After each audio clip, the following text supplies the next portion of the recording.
He got a mention with my name on it. He got a business with my name. He got everything. Only got to continue taking a walk of faith, stepping in faith, and keep the faith and don't give up. Continue moving in the things that God called us. Not looking at the stuff, but looking what God wants to take me by doing His work. Minister the word of God, preaching the word of God. Not get caught up on the materialistic thing. Not get caught up on the money, the flame, and the entertainment, but get caught up in the Holy Ghost.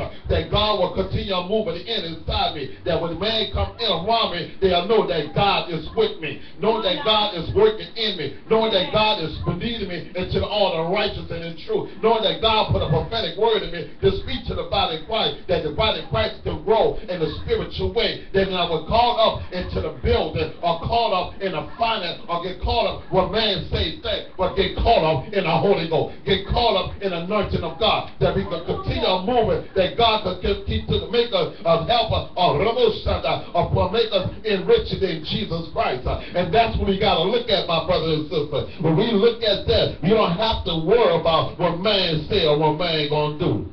Hallelujah. Thank you, Jesus. Thank you, Jesus. Hallelujah. So we got to continue on doing what God say do. But I'm telling you, my brother, they got so many haters out there. They still look like a Judas and a Thomas spirit.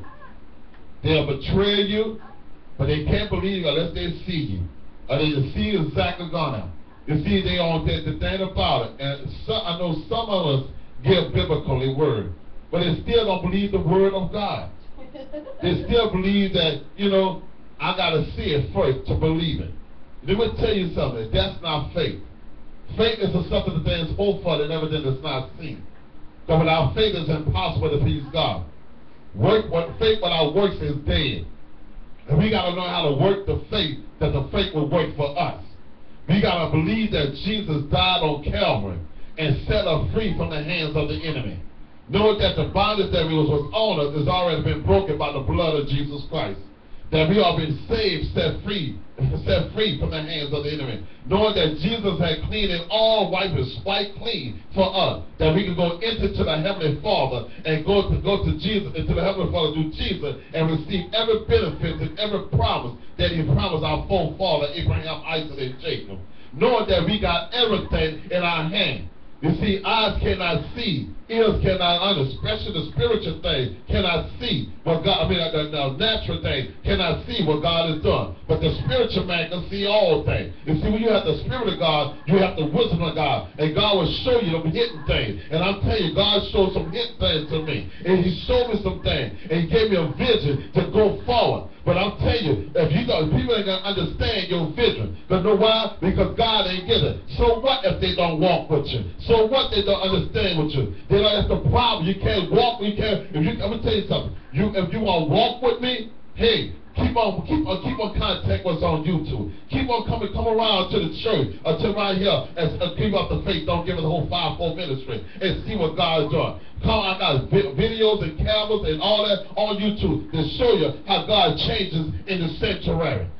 Amen. First of all, we did not have these pools and pews. We did not have this system. We did not have this system. And guess what? And all this was a little nothing. Amen. We didn't have no money. But God gave us favor that we're sitting right now in our new sanctuary. God gave us favor that we're sitting around in our 16-passenger van. God gave us favor that we still have our home. God gave us favor that we still have people that's calling us for prayer. God gave us favor because God sent people in our way. Amen. But I'm telling you, my brother and sister, that when God sent them and said, "Who is it?" You just stop putting your mouth on them. I'm telling you, I ain't got nothing to say bad about you, and I ain't got nothing bad to say about anybody. Because you know why? Because it's not in it's not a cup of coffee that I drink. Because you know why? Because I don't have time to sit around and gossip.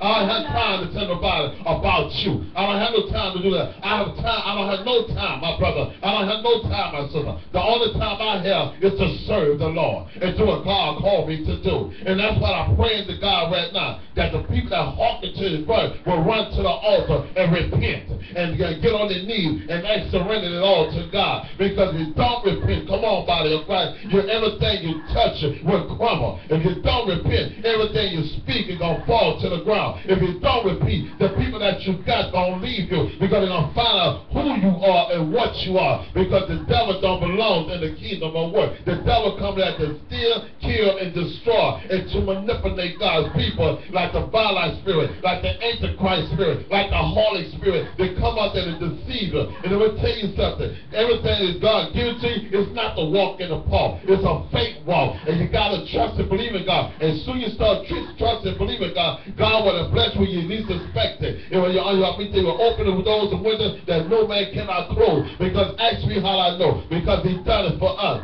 Yes, sometimes people come in here and stop the flow, but people have a God coming by whispering to the people ear and saying all kinds of stuff in there. But I'm going to tell you something, my brother and sister. Don't let them demons whisper in your ear because they're trying to stop your blessing. If God tell you to give, give. If God tell you to come here, come here. If God tell you to go there, go there. Whatever God tell you to do it, do it. Because you know why? Because man don't have a heaven and a hell for you.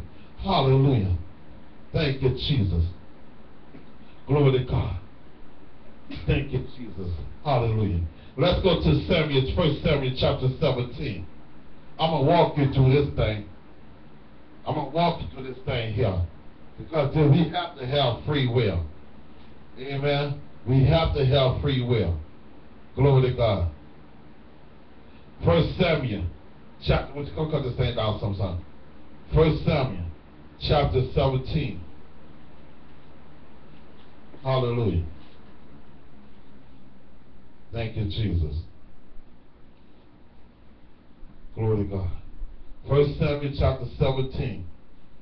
And the word read. And we're going to break 17.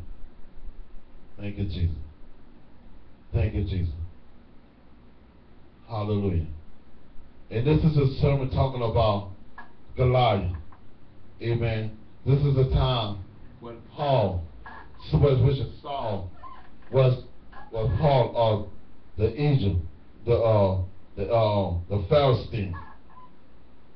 And Goliath kept on coming after the people and defeating the people of God, killing them.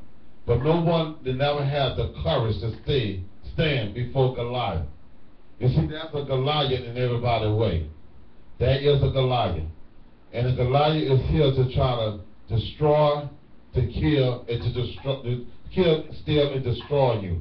They're trying to do everything to try to stop you from doing the work of the ministry. See, Saul was an evil general. I mean, God gave him the power and authority to run Israel, to be part of Israel. But he was leading Israel into a tradition and religion way. And every time Israel get out of order or whatever leaders come towards them, they always send this Goliath to them. You see, the thing about it, David, we're going to read right here. And we're going to start at verses 12. And 1 Samuel chapter 17, verses 12. He said, now David was the son of Ephraim, and of Bethlehem, Judah, whose name was Jesse.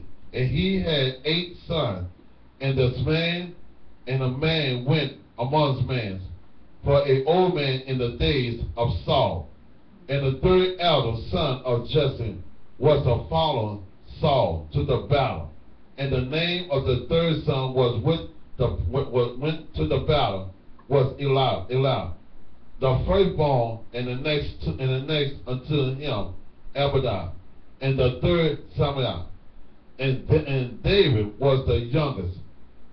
And David was the youngest, and the third elder followed Saul. But David returned from Saul to feed his father's sheep at Bethlehem.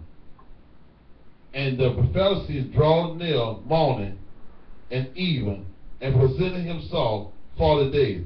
And Jesse said unto David, his son, take now for my son an ephah of his bush corn, these 10 loaves, and run to the camp to your brothers, and carry these 10 cheese unto the captain of these 1,000, and look how your brothers fell, and take their pledge.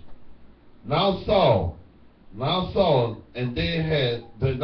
and all of the men Israel were in the valley of Elah fighting with the Philistines. And David rose up early in the morning